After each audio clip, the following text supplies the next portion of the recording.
What's up, guys? Welcome to Daily Dose of Reddit. This is your host, Zach, and today's subreddit is r/IDontWorkHereLady. This story's called, I Didn't Design Your Damn Shirts, Karen. Tale from years ago, when I worked for a consulting firm. Sorry if the details are a little fuzzy, this was a long time ago. I'm also long-winded and sleep-deprived, so it's a rambling one. The office layout on my floor had 4 private offices that were for 4 different independent contractors. One specialized in graphic design, one in copywriting, one in media sales, and one in advertising campaigns. All of the assistants for these different specialists sat in one large room out front at our tiny desks. Each of us worked for only one of the consultants, but were happy to pass on basic information to the other ones. We, however, had no contact info or calendar access for anyone else's boss. I was sitting at my desk doing SEO work when Karen flung open the front door violently enough it actually banged against the wall. I was the closest to the door, so I jumped up and looked over. Karen took this as a cue to storm over to my desk and throw down a CD. "Did you people make this?" she snarled. I picked up the CD and looked at her. No idea what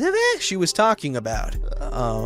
Was my brilliant reply. "Did you people make this?" Oh, good. Volume was the only reason I didn't know what you were talking about. Thanks, Karen. Karen snatches the CD from me. "We had these t-shirts designed by graphic designer dude, and he gave us these files and the printer said they're all messed up. He ripped us off." Oh, so graphic design dude made this for you? Well, he's not here right now. Karen launches into a loud, profane tirade, questioning my ability, my education, my personal attractiveness, and parentage, which, yeah, aren't the best, but that has nothing to do with her stupid t-shirts. I finally put on my mom librarian voice. I am neither, but you know the voice I mean. "Ma'am, ma'am!" Surprising us both, Karen stopped talking. "Ma'am, I do not work for graphic dude. Best I can do is give you a pen and paper to write him a note. But if you worked with him, you should have his email or phone. Email is the best way to get in touch with him." "When will he be back in the office?" "No idea. I don't work for him. You'd best call or email him, or leave a note." "Well, go in his office and check his calendar and tell me where he is." "No, couldn't even if I wanted to. His office is shut and locked." "Well, unlock it." "I don't have a key. We just work in the same building." "Call him and tell him I'm here and I need to speak with him." "No, I don't have his number and I'm not his secretary." Not really true. I have his number, but hell no, I'm not playing receptionist.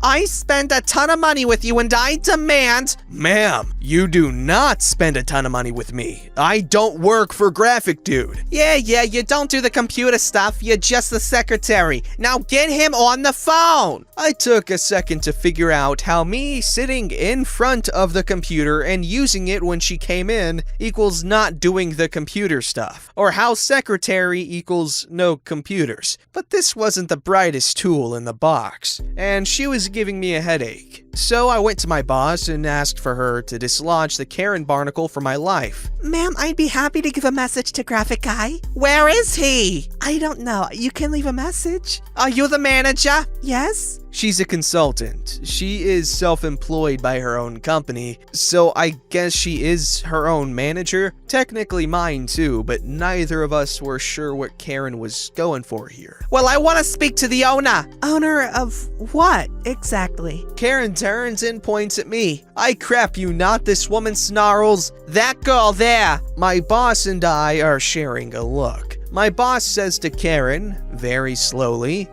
You want to speak to her owner?" Karen nods emphatically. "I want her fired!" Other guy in the office pipes up. "Don't you mean disowned?" My boss glares at him. "Ma'am, I am her boss and I'm not firing her. And we have nothing to do with Graphic Dude. We can't help you. Please leave and try to get in touch with him on your own." More shrieking. Karen is now questioning both my and my boss's work ethic, personal grooming, and voting preferences. references. My best guess is she got herself all worked up into a righteous indignation rage at the t-shirt issue before she came in, and she just transferred all that ire to me because I opposed her will. But her anger at me for not working for Graphic Dude is way out of proportion. Graphic Dude's assistant has walked into the office during all this, and being the accommodating soul he is, offers to look at the file. Karen stomps over and hands it to him, while he explains that Graphic Dude is out of town at a wedding and won't be back until Tuesday. Graphic Dude, by the way, does not do any work outside the office, which upsets Karen more. The file opens up for Graphic Dude's assistant dude. It's some hideous summer family reunion t-shirt. The other dude looks at Karen. So what's wrong with it? The screen printer said the file is all messed up. Graphic Dude's assistant dude looks confused. It's fine. No, it's not, she shrieks. Now other guy is trying to explain that the file is fine, but she can get in touch with Graphic Dude next week. Not good enough for Karen. She keeps yelling, while assistant dude looks at the image more closely. Oh, are you Mrs. Karen McBenchface? Yes! Oh, okay, I can fix this for you. Karen smiled broadly, praises him in a sickeningly sweet,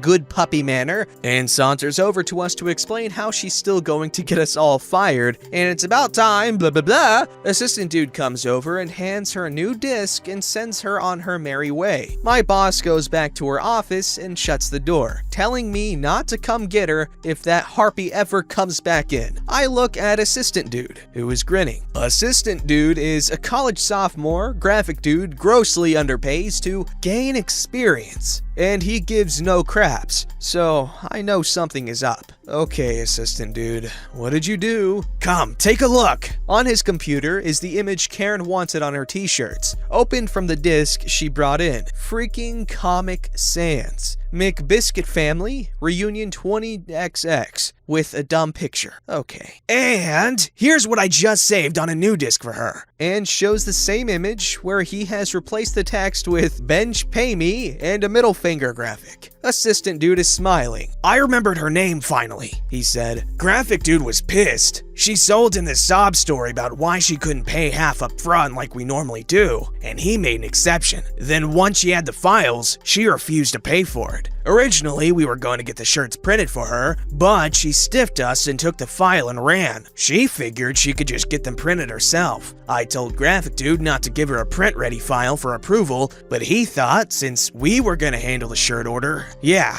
I get it now. She likely went to the cheap local screen print shop that I happen to know doesn't have anywhere close to the latest version of any graphic programs. This comes up a lot in this office. If a customer uses that shop, the shop guy will try to open a file saved from the latest version of graphic software and go, "Can't open it, go get it saved as an earlier version," and sends customers back. This Karen wasn't bright enough to remember anything past "File no work, you bad." And of course, you all are probably quicker than me and realized what it took a minute to dawn on me. Karen gave assistant dude her disc. He saved the new image on a new disc and gave it to her. She left the original file in our office. So unless she was smart enough to make a copy, she now no longer has the file she stiffed graphic design dude on. I am sad to say that she never came back in. I hate a story with no follow-up, but such is life. Myself, I hope she got the shirts printed without anyone catching the file change. I brought assistant dude some banana bread I baked the next day to thank him for his effort. This story's called "How Dare I Mess Up Karen's Milkshake?" Hello! New poster and on mobile, so please forgive any errors. Context: I live in a major city in my country, though out of the fray of tourist attractions. My boyfriend at the time, we were both around 15 when this story took place. We've been broken up for several years now. Worked in a high-end, touristy neighborhood for a large ice cream chain, as pay tended to be much better in this area. The people who frequent the shops there are either very wealthy or are tourists, though occasionally middle-class locals would venture in for a little fun. We had been dating for 6 months, apparently a very big deal to our freshman year of high school selves, so we decided decided to be a little fancy and go out in this area of town for a nice lunch and a walk down on the waterfront. We didn't dress up too crazy, but I was wearing a nice outfit since it was a special occasion. He even gifted me a necklace, and it was a really lovely afternoon. Well, it was a really lovely afternoon. We decided to stop into the ice cream shop where he worked to say hi to his coworker friend.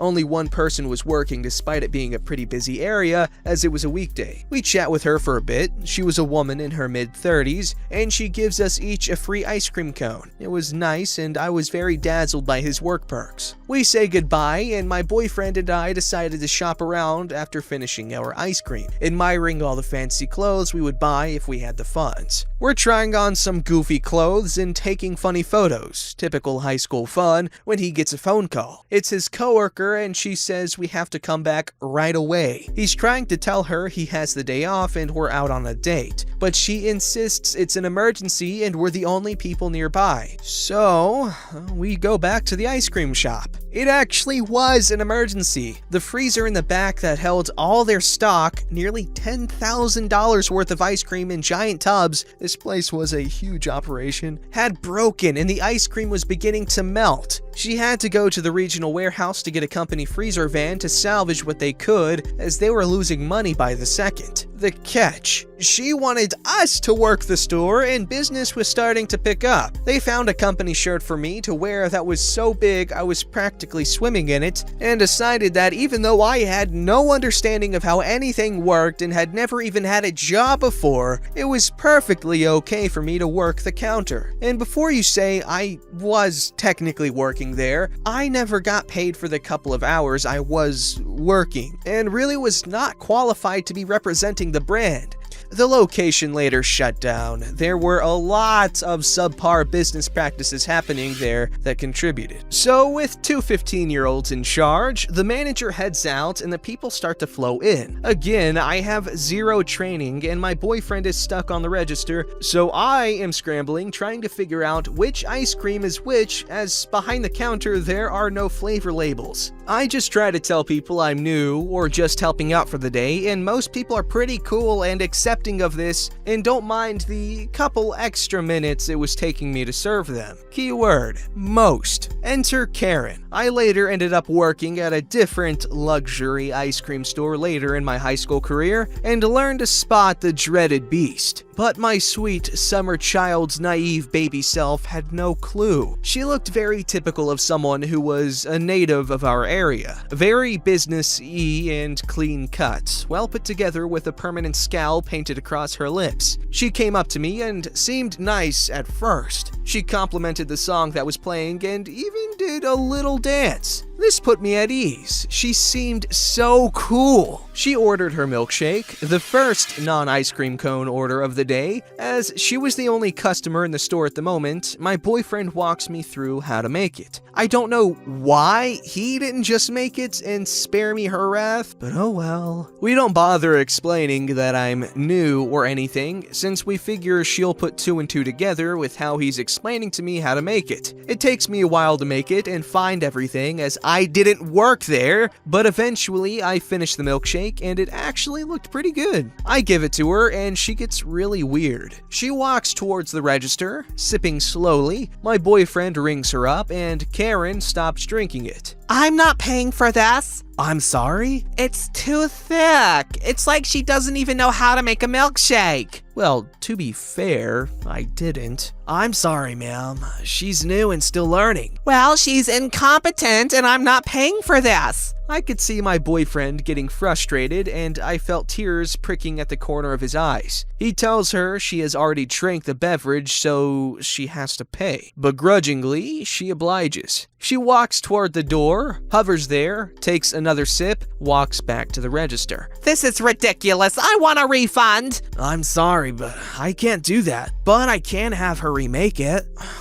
Fine, but I don't want that girl making it. My boyfriend, annoyed, makes her a new milkshake, the exact same way I had made mine. She seemed pleased with the one he made and left us with no tip. Just a snide comment as she walked out. You really should fire that girl, and I'm leaving you both a bad review. We watch her walk out the door, drinking from both milkshakes. We decided to close the shop at that point and wait for the manager. I then got my nice clothes, hair, skin covered in chocolate ice cream melt as we helped her load up the freezer van to take the ice cream to the warehouse. Not really a conventional I don't work here lady, as I really did look like an employee, but I still can't believe 1, that the manager thought it was okay for me to represent the store and actually work, 2, how passive aggressive and rude the Karen was, 3, that I never got paid and we never got to finish our date. Oh well, at least it makes for a funny story now, although my 15-year-old self definitely was not laughing. Oh, I know exactly how that is. When I was learning how to operate a gas station POS system, and no, that does not stand for piece of shit, despite what I may have thought at the time. Anyways, a lot of people were very understanding because I was still learning and I was just like around that age, I think, maybe 14, 15, and my dad owned the store, and everyone was local, the customers were all regular, so everyone was very understanding. However, I had to relearn it last year as I was working at my uncle's gas station, and it was a lot more busy. This was, on a busy highway, so I had a lot of impatient people that were just like, "Argh!" They were just really mean, rude people, and not understanding of the fact that I'm still learning and I'm kind of new, and like, I'm not even getting paid for this. It was just something to do at the time. I mean, I got paid like $100 every few weeks, but that's negligible. But also, I can understand the whole impatience behind the customers, because it's like, oh, come on, why does a new person have to be doing my crap? Why can't I have someone experienced and quick? 'Cause I gotta get out of here. And you know what? Maybe if you're polite and you tell them, hey, I'm in a hurry, can you learn with someone else? Maybe they'll be understanding if you're not rude. But if you're a jerk, then you deserve the slowness. Sorry, bud, but you're a jerk. Don't forget to like, subscribe, and hit that bell to never miss an episode.